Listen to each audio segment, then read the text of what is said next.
Hey, it's Emma Romano here, founder of the Thrive and Life Foundation, self-healing coach, and the midwife to your personal alchemy.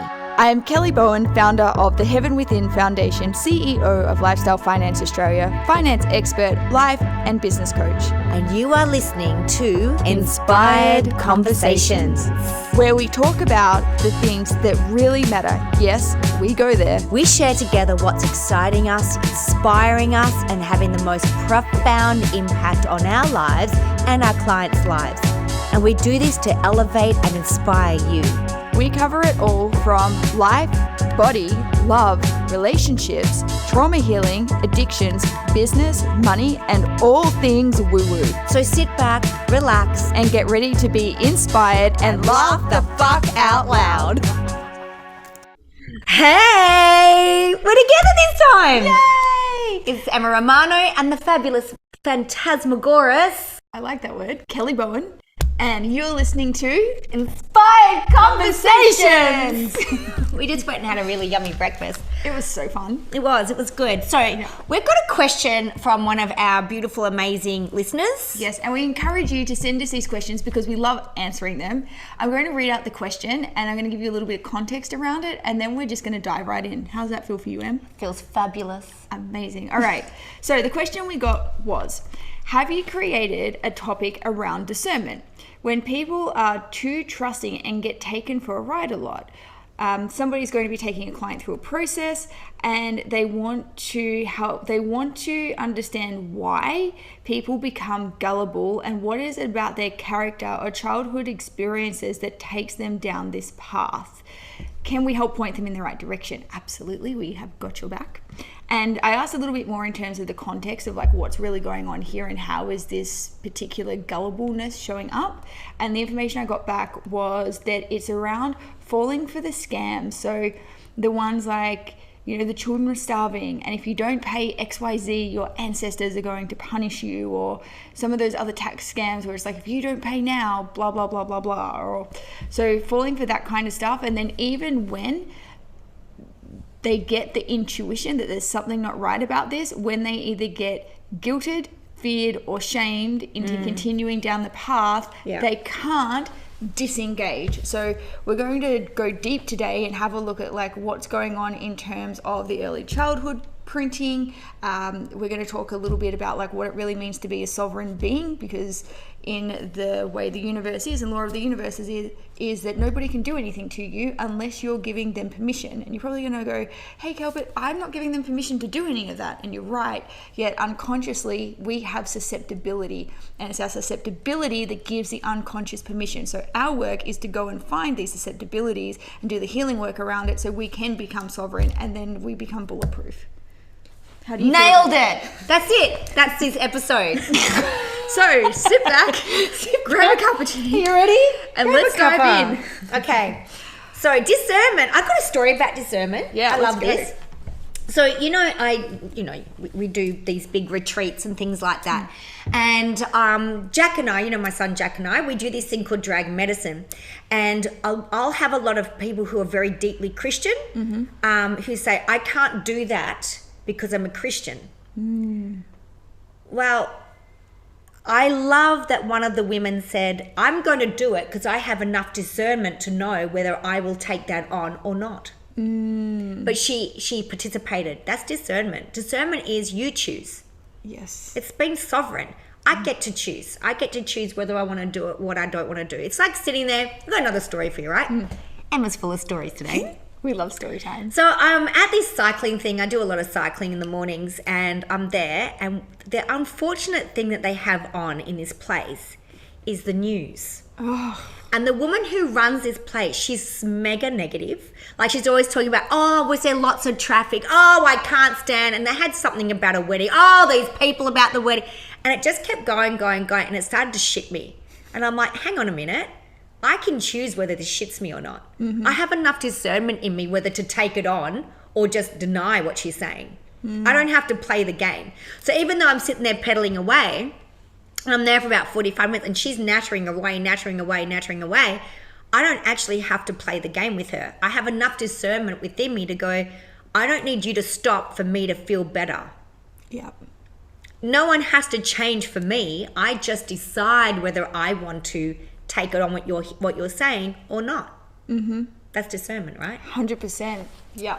I love that you've given that to us through those windows of stories of how discernment plays out. Before we jumped on, we asked Siri, we were like, hey Siri, what's discernment? Yeah, we were like, I've looked at Kel and went, what's discernment mean? I'm like, I don't know big words, Kel. So I'm like, let's get the dictionary definition so that we can all sort of like circle around an idea. And discernment being the ability to choose well. And I love that you shared that through the stories, because it really is showing the ability to choose well. However, the practicality of that sounds great, yet if we have missed certain pieces in our early developmental stages, we don't have the ability to choose well. And if we're going back to how... Hi, Teddy. You probably see Teddy. For those who are watching the video, there's my big-ass 58-kilo dog, and just realised Kelly's here. That's He's the like, tap in the background. So when we're looking at discernment, to be able to discern well, to choose well for ourselves, we need to have a really solid, cultivated sense of self. Because if we don't know who we are, we don't know what our belief systems are, we don't know our values are, and we can't feel what's right and wrong for ourselves. And often in our early childhood developmental stages, if we weren't taught how to honor these feelings or these impulses, we don't develop a sense of self. Because often what we get told when we're little is, let's just say, you know, Uncle Bob comes over, and you might be a little bit scared of Uncle Bob because Uncle Bob might be missing a few teeth, and he might have some funny hair, and he might smell a bit because he's been working on the job site all day. And Mum goes, hey, go give Uncle Bob a hug, and your body's like, no, I don't feel safe to do that, I don't want to do that. And you get told, don't be rude, go hug Uncle Bob. What's actually happened is your sense of self, your sense of identity and being you, being a sovereign being of you, has been overridden because somebody else has just demonstrated they know what's better for you or good for you. So now imagine this pretty benign incident compounding and happening over and over and over and over again when we're little, where we've had these intuitive impulses, or like our systems telling us that we don't want to do something or something doesn't feel good. And we've had people, the big people, the grown-ups, who in our world, they're the ones that are responsible for our survival. They're responsible to take care of us. We automatically program that they know better than us, overriding every bit of intuition and every bit of expression of self we've had, saying that's not right, go do X. So you can see how this pattern for lack of discernment has been set up. So as soon as something becomes like there's a little bit of pressure put on your impulse or your sense of something's not right for me, of course you're going to cave, because your whole life in your childhood you've been conditioned to give that power away to somebody else because they know better. And so what has to happen here is breaking that mold of, hey, I'm not a child anymore, I actually get to make decisions for myself. And we start that with small things. So when bigger things like this come up, you can say no. But what happens to the little child, if they say no in those moments, then it's like risking death. Because when you displease the parent, then you've got to face off with their disappointment. You might get in trouble for it. You might have to go sit in your room. You could get shamed. All of these things that are like death to the child, because the parent can't be wrong, which means they're wrong. So they take it on as absolutist. And this is the birthplace and the seeds of shame. So all somebody has to do in later life is, because they're still operating as a child, is just put in a little bit of fear, put in a little bit of shame, and of course they're going to cave. Yeah, that's right. Yeah. What are your thoughts on that? You know what? I've got a really good top tip. If you're a practitioner out there and you're teaching, you know, you want to help somebody who has no discernment, ask them. This is what I do with my clients, and it's very basic, but it works. And I also do it. I get my parents to do this with their children. Who, you know, the I don't know people. What do you want for dinner? I don't know. Well, how was your day? I don't know. And I can tell you now, I don't know people lack discernment because they're waiting to please you first. So what you do is this. I know some of you can't see me, but if you're offering a glass of water, or even yourself, Get 2 glasses. They can look exactly the same and go, which one am I going to drink out of? Right? So you have to say yes to one but no to another. And then you just get your body used to, you can get 2 spoons out and go, which one am I going to use? This spoon or this spoon? Or even if you want to get really, really excited, go, do I want to eat out of a spoon or a fork today? Oh, it's wild. It's wild. It's wild, right? And I know it sounds crazy, but it works because we've got to get our body, instead of putting our body into overwhelm, it's got to go, am I safe? Yes. I've just said no to this glass. Did I die? No, I didn't die. Is everything okay? Yeah, everything's okay. Great. I've said yes to this. Am I safe? Yes. Did I die? No, I'm good. I'm okay. And it's just a little practice of doing things like that. It could even be a movie on Netflix. Do I want to watch a Christmas movie or do I want to watch a vampire movie? And it's okay to say yes and no. Mm-hmm. And you go with your gut. You don't think about it, because thinking about it, you know what you'll do? You'll fuck it up. Every time. Every time you think about something, you'll fuck it up. You have to go intuitively. You must go intuitive, because that's the real answer. When we think about things, that's your mum's in there, your dad's in there, your teacher's in there, you know, from when you're a little kid, your coach from tennis is in there. All those things are in there. That's bullshit. That's a lie. Intuitively, you'll feel it in your body whether you want this glass or this glass. Whether you want a glass of orange juice or a glass of apple juice. And just go intuitively with that. So if you're a practitioner, get your clients to do little things like that. You can even, when they're with you in the room, say, would you like to use this pen or this pen today? Would you like to sit on that side of the couch or that side of the couch today? It'll fucking scramble them. It'll fuck them up, right? In a really good way though. Yeah, you got to scramble that, because it's a pattern. And you got to scramble the pattern. I'm going to help you with another way that I help my clients. And there's another thing on that one, because I love that you mentioned that, because when they're in the room with you or they're in that coaching space, in that safe space, brave space, that when they make their choice, tell them that was a great choice for you. Yes. So reinforce, positively reinforce that behavior, and then give them that same homework. Like what you shared there, Em, is gold, because it's helping them cultivate that inner resource of I can make choices for myself. Yes. And when they're doing that on a daily basis, it seems so simple and so mundane, but this is like when we're looking at changing nervous systems and changing patterns, this is where it starts. It's not the big sexy euphoric breakthrough. This is the everyday things that starts building those resources. So when it comes to the bigger things, they've started to have that cultivation of I can make decisions for myself. I make good decisions for myself. Yeah, it's just a practice. And I can start to trust that impulse, because we all have that impulse of what is right. And it's funny, this is where it trips me up, this is always where I see like how much am I trusting myself. So my best friend, she has a lot of certainty, and sometimes her certainty will trump like my certainty, and it shows up when we're driving and we're going places. And so I'll be driving somewhere and I'll want to go my way, which might be turning right, for example, and going, and she'll be like, turn left here. And even though I know it's not the right way, but because she gives it to me with such direct certainty, I find myself doing that and being like, damn it, I just could like, but I always so I play that game with myself of like, how much am I listening and following my own discernment and my own sovereignty? And that's just a playful way where I check it, because there's been times in the past, because she's an incredible, powerful woman who I love and adore and have learned so much from her in so many different ways. And this is just little ways where like I found where I would in the past give my power away to somebody else's certainty. And so when I'm like, this is just my little game I like to play with myself to make sure that I'm still really like I am the strongest voice that I'm listening to. I love that. Now I forgot what I was going to say. Oh damn it, it was going to be good. I'm so sorry. No, hang on, wait. It'll come. No. No, coming in right now? Yes, that's what I want to talk to you about. So I also want to talk to you about I don't know people. So I don't know people will, they're the same. They have no discernment because they're waiting to please you. So if somebody's waiting to please somebody, they're in a trauma response, and that trauma response has been triggered from shame. And that shame you'll feel shame, you'll go into a trauma response, and the trauma response is fawning. It's people pleasing. And we know we're great people pleasing. Got the trophy. Masters of it. Got the fucking chest and the bloody badge to put it on, right? Got it all.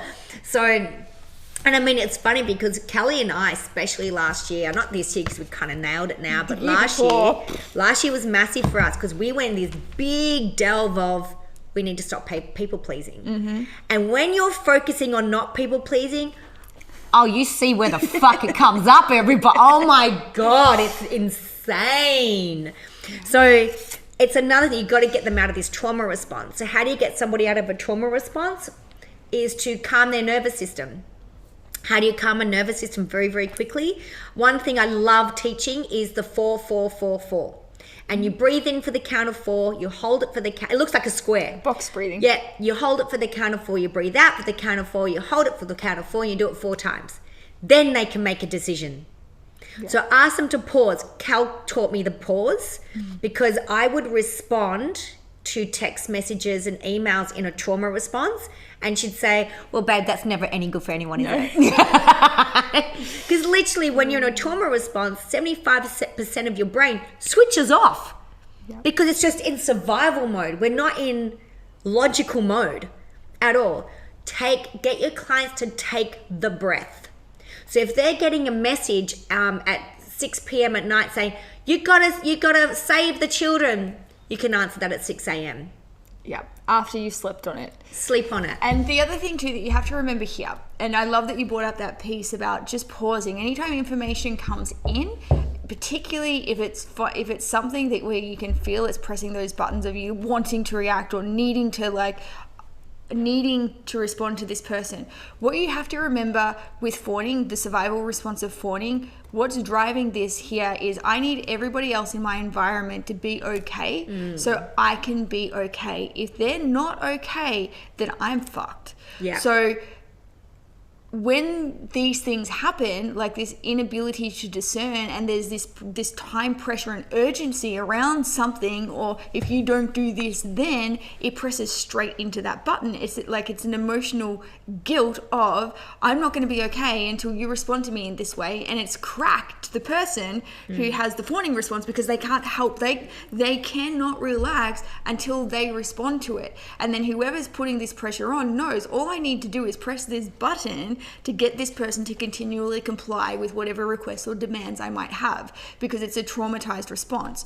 So the work here in helping somebody heal from fawning is going back and doing the reparenting with the child and healing all the times they had to self-abandon and self-betray to comply with somebody else. Because as a little kid, there were times where the only way this person would have literally survived was to comply or do whatever the adult or environment was demanding upon them. And what happens, they just grow into adulthood still continuously reacting to the environment, trying to make everything in the environment okay just so that they can feel safe. And as we know, life doesn't work like that. So there's some really great safety exercises you can do with clients like this. So there's the one Em said about just getting them to slow down and unplug, and just realizing that, there's a great saying, not my monkey, not my circus. So that's always kind of one of my favorite ones. It's like, that sounds like a you problem, not me. Yeah. That's going to set this person's nervous system off, like, oh my God,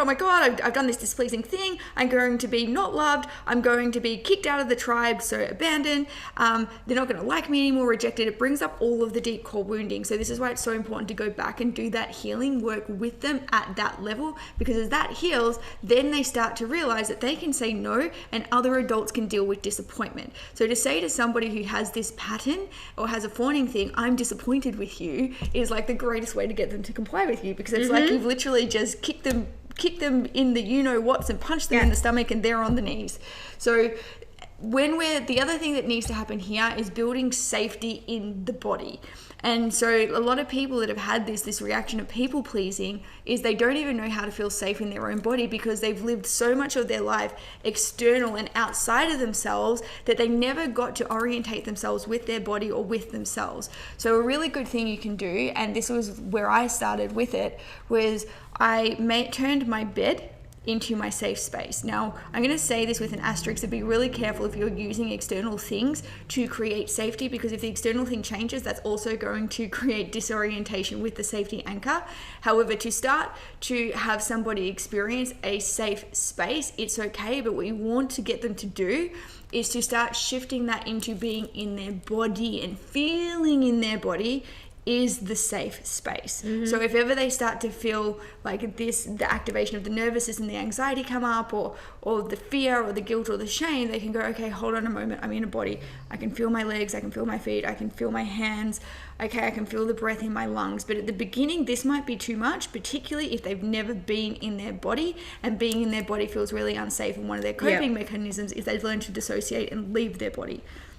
So what you can do is have them go into their bedroom or somewhere in their house that they feel safe, and have them just learn what comfortable feels like, because eventually comfortable will become safe. So you can ask them, have you ever felt safe before? And they might go, oh, I don't know.